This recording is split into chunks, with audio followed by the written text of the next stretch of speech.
Got the boring bar going at it. As you can see, I already did this cylinder. I'm just freshening them up to when I get my new pistons. I just took them out a little bit to square the pistons out, or the cylinders out, is all I did. Little fingerprints down in there. As you can see, she's cutting pretty good down there. Be out ready to pull the cat's paws out and let it do its thing.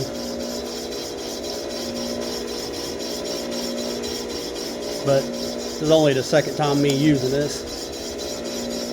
Cut's pretty good. It leaves a nice cut in there. Now what I'll do now is these little cat's paws right there, is you twist them out so they're kind of snug, and then push this thing here, and that tightens it up. Yep, went the wrong way with it. For some reason I always do that.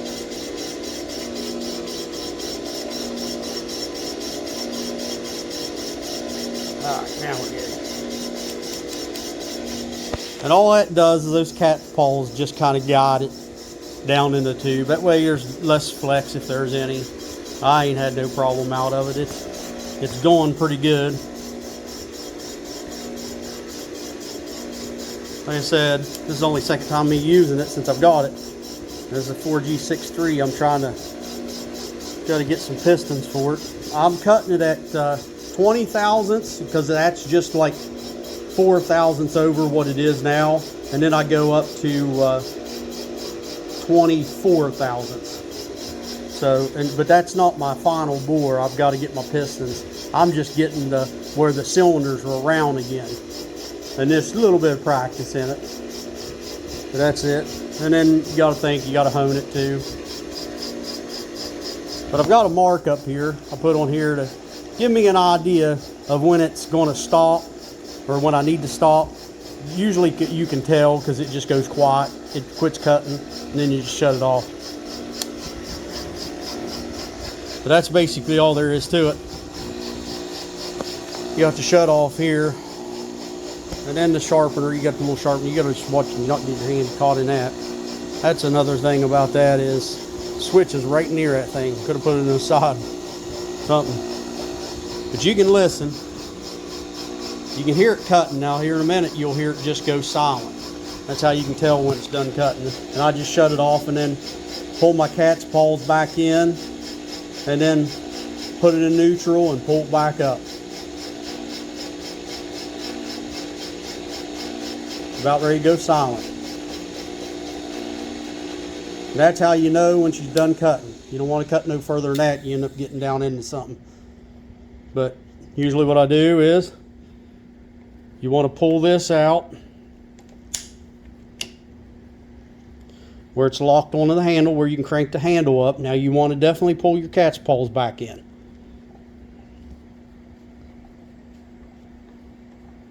And it just turns to you, and I just turn it till it stops. And then your gears, you want that in neutral to where you can hand-free turn this thing.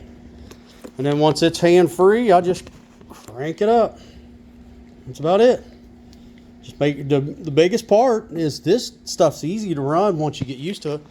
And you'll think it's the second time me running it, and I usually don't do this stuff, but it's the measurements that you got to watch.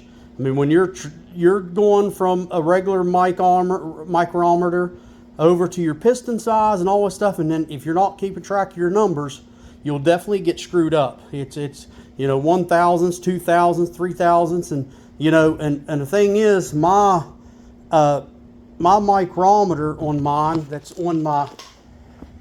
for my machine here. This thing reads 7 thousandths larger than I actually cut. So you got to take that into account. I've messaged some people online about it, and they said, oh, just figure your numbers out and just leave it the way it is. And that's what you got to do. You got to factor in. I like mine cutting. I mean, it wouldn't hurt to cut 1 thousandths under, 2 thousandths under, because you got to hone anyway.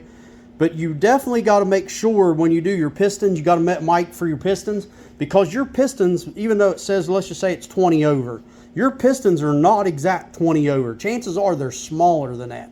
So you got to watch, and you overbore something, you're thinking, well, I just got to bore it 20 over. Well, that's not the case, because my pistons are smaller than 20 over. If I bored it to exact size of what you think it would be, I would have way too much, like 5-6 thousandths play in between the piston and the cylinder. And it probably varies between, you know, what pistons you buy from what company. So you got to always keep that in mind too. You know your dimensions of your piston and what you need to bore it to. Now what I did is my cylinders were so bad out of round. I don't have my pistons. I was waiting until I just, you know, practiced with this thing a little bit. All I did for the first cylinder is I took it out when it was starting to hit. I took it out a thousandths, another thousandths, and another thousandths. Kept doing that until you couldn't see any of the down inside of it. You couldn't see any of the old finish. It was all perfectly new, and I did it 1/1000th of a time, and it took me 8 thousandths of an inch to get it to where I couldn't see any of it. But that was what I was left with. Of course, you know, I've had my finger down in there, but it's a nice smooth thing. And the thing is, I can't figure out. They said you got to watch.